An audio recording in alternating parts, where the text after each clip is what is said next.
कि जो उड़िया बाबा जी के वचन बार बार प्रेरित करते हैं कि उड़िया बाबा जी के अनुसार मौन हमें ईश्वर के पास ले जाता है, मौन ब्रह्म की ओर, मौन आत्मा का साक्षात्कार, मौन जीवात्मा से परमात्मा तक पहुंचाने की सीढ़ी आता है। महाराज जी, क्या मौन से, मानसिक मौन और वाचिक मौन से विरह की अनुभूति और प्रगाढ़ होती है? और बिल्कुल बिल्कुल 100% इसमें कोई एक भी % संशय नहीं, क्योंकि वाणी से सबसे ज्यादा अपराध बनता है।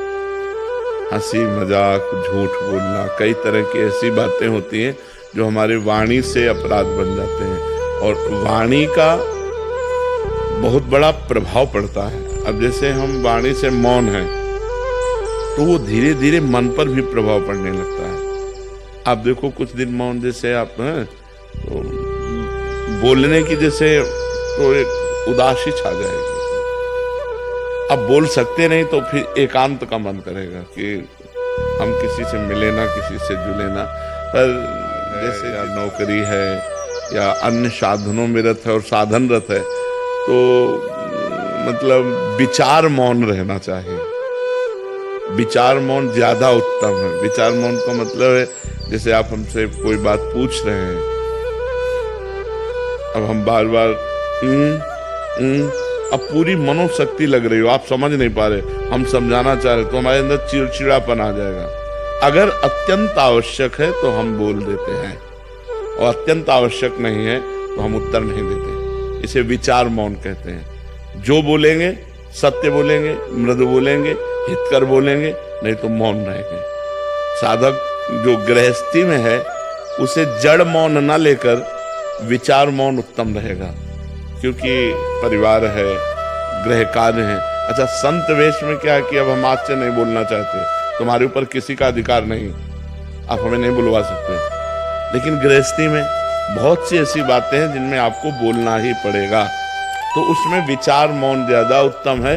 जड़ मौन, विचार मौन के द्वारा भी वही गति प्राप्ति की जा सकती है। वाणी का सद्व्यवहार परमार्थ को पुष्ट करता है, या वाणी का मौन दोनों पुष्ट करते हैं। तो हम सद्वाक्य बोल करके, सद्व्यवहार करके अपने मन को निसंकल्प बनाए, अपने मन को मौन की तरफ ले जाए। मन को मौन की, मन का संकल्प रहित हो जाना ही सच्चा मौन है। तो इसके लिए वाणी का मौन सहयोगी है, पक्का सहयोगी। आश्रय लिया है, इसका सहारा लिया है, आज भी है। शाम टाइम हमको, इस समय तो हमारा ये सेवा रहती है, इसके बाद फिर हम कोशिश करते हैं कि हमें मौन ही रहना पड़े। इशारे से बात कर ली, जैसे कोई बात है कि आप अगर बहुत बोलना हुआ तो 2 शब्दों में बोल दिया, शांत अपने सुमिरन चिंतन में। तो ऐसा है, व्यवहाररत उपासक को विचार मौन रहना चाहिए। हाँ, सबको चाहिए। हम व्यर्थ में क्यों बोले, हम क्यों गाली गुप्ता करें, अपनी जवान गंदी करें, झूठ बोले, व्यर्थ में क्यों बोले। बहुत गंभीर रहना चाहिए, शांत रहना चाहिए। उसकी बात सुनी, अगर बोल है तो उत्तर दिया, नहीं तो मौन है, हमें क्या मतलब, चल दिया। अगर मान लो आपसे कोई पूछ रहा है, आपसे ही डायरेक्ट पूछ रहा है, कोई बात पूछ रहा है, आपको लग रहा है उत्तर देना ठीक नहीं, नजर नीचे की, चल दिया। वो आदमी जो समझे, पागल समझे, अभिमानी समझे, जो समझे वो समझा करे। आप तो प्रपंच रहित है, और जो साधक है वो समझ जाएगा, बड़ा प्रवीण साधक है, अपने आप को कैसे बचाता है। देखो, मौन होकर बचा लिया, शांत, बिल्कुल बहुत जरूरी है। नहीं, वाणी से इतने अपराध बनते हैं कि लोग समझ नहीं पाते। वाणी से अपराध ही अपराध बनते रहते हैं। शरीर से और वाणी से ज्यादातर अपराध बनते रहते हैं, इसीलिए परमार्थ में उन्नति नहीं हो पाती। और वाणी निष्पाप हो जाए तो मन बहुत जल्दी भगवान में लग जाए। इसीलिए देखो, संतों को देखो, बड़ा पवित्र स्नान, कपड़ा लत्ता सब पवित्रता से रहना, कि हमारा शरीर निष्पाप हो जाए, हमारी वाणी निष्पाप हो जाए तो मन भगवान में लग जाए। मन का तन और वाणी से बड़ा संयोग है। हम जहाँ बोलते हैं मन हमारा वहीं जाता है, हम शरीर से जो क्रियाएं करते हैं मन उसी में जाता है, जो संबंध रखते हैं।